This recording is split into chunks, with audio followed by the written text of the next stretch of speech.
Assalamualaikum warahmatullahi wabarakatuh. Perkenalkan, nama saya Susi Sundari Kurniawan, peserta Latsar Kabupaten Bantul tahun 2021, angkatan 15 kelompok A, akan menyampaikan hasil tugas individu manajemen ASN. Terdapat 5 pertanyaan pada manajemen ASN ini. Pertanyaan yang pertama yaitu kedudukan dan peran ASN.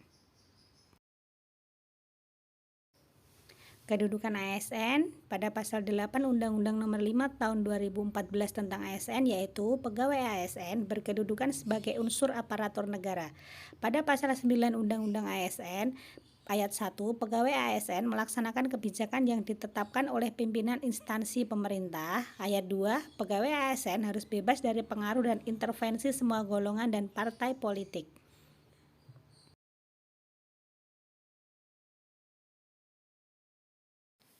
Peran ASN pada pasal 12 Undang-Undang ASN, pegawai ASN berperan sebagai perencana, pelaksana, dan pengawas penyelenggaraan tugas umum pemerintahan dan pembangunan nasional melalui pelaksanaan kebijakan dan pelayanan publik yang profesional, bebas dari intervensi politik, serta bersih dari praktik korupsi, kolusi, dan nepotisme.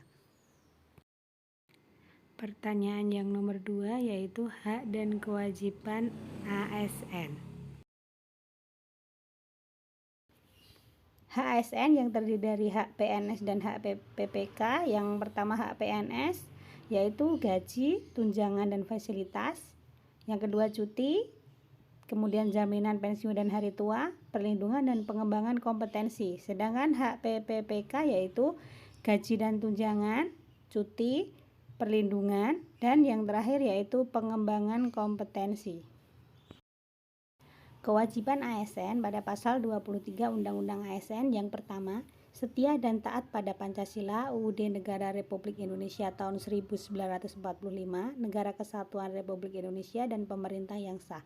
Yang kedua, menjaga persatuan dan kesatuan. Yang ketiga, melaksanakan kebijakan yang dirumuskan pejabat pemerintah yang berwenang. Yang keempat, menaati ketentuan peraturan perundang-undangan. Yang kelima, melaksanakan tugas kedinasan dengan penuh pengabdian, kejujuran, kesadaran, dan tanggung jawab. Yang keenam, menunjukkan integritas dan keteladanan dalam sikap, perilaku, ucapan, dan tindakan kepada setiap orang, baik di dalam maupun di luar kedinasan. Selanjutnya, menyimpan rahasia jabatan dan hanya dapat mengemukakan rahasia jabatan sesuai dengan ketentuan peraturan perundang-undangan. Dan yang terakhir yaitu bersedia ditempatkan di seluruh wilayah Negara Kesatuan Republik Indonesia. Nomor 3 yaitu kode etik dan kode perilaku ASN. Kode etik dan kode perilaku ASN pasal 5 bertujuan untuk menjaga martabat dan kehormatan ASN. Yang pertama, melaksanakan tugasnya dengan jujur, bertanggung jawab, dan berintegritas tinggi. Yang kedua, melaksanakan tugasnya dengan cermat dan disiplin. Yang ketiga, melayani dengan sikap hormat, sopan, dan tanpa tekanan. Yang keempat, melaksanakan tugasnya sesuai dengan ketentuan peraturan perundang-undangan. Yang kelima, melaksanakan tugasnya sesuai dengan perintah atasan atau pejabat yang berwenang sejauh tidak bertentangan dengan ketentuan peraturan perundang-undangan dan etika pemerintahan. Yang keenam, menjaga kerahasiaan yang menyangkut kebijakan negara. Yang ketujuh, menggunakan kekayaan dan barang milik negara secara bertanggung jawab, efektif dan efisien. Nomor 8, menjaga agar tidak terjadi konflik kepentingan dalam melaksanakan tugasnya. Kemudian, memberikan informasi secara benar dan tidak menyesatkan kepada pihak lain yang memerlukan informasi terkait kepentingan kedinasan. Selanjutnya, tidak menyalahgunakan informasi internal negara, tugas, status, kekuasaan, dan jabatannya untuk mendapat atau mencari keuntungan atau manfaat bagi diri sendiri atau untuk orang lain.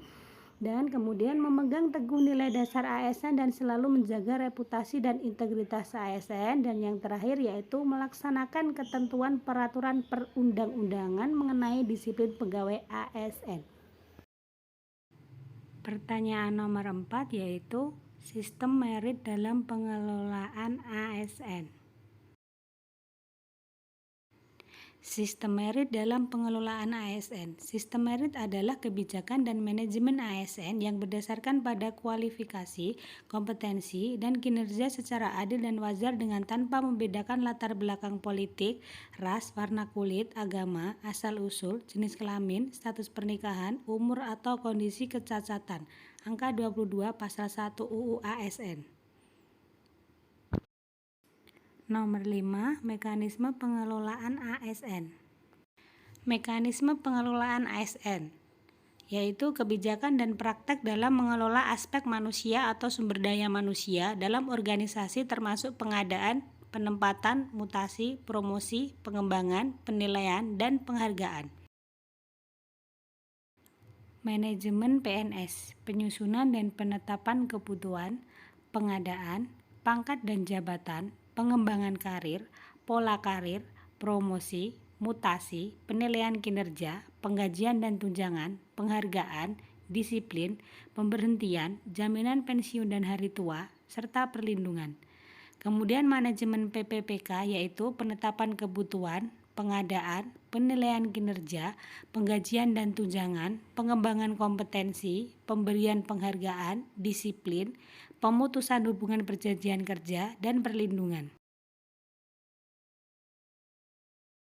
Pengelolaan jabatan pimpinan tinggi. Yang pertama, pengisian jabatan pimpinan tinggi pusat dan daerah. Yang kedua, penggantian pejabat pimpinan tinggi. Yang ketiga, pengawasan dalam proses pengisian jabatan pimpinan tinggi. Kemudian organisasi, Korps Profesi Pegawai ASN Republik Indonesia bertujuan yang pertama, menjaga kode etik profesi dan standar pelayanan profesi ASN. Yang kedua, mewujudkan jiwa Korps ASN sebagai pemersatu bangsa. Selanjutnya, sistem informasi ASN. Untuk menjamin keterpaduan dan akurasi data dalam sistem informasi ASN, setiap instansi pemerintah wajib memutakhirkan data secara berkala dan menyampaikannya kepada BKN. Sekian dan terima kasih. Wassalamualaikum warahmatullahi wabarakatuh.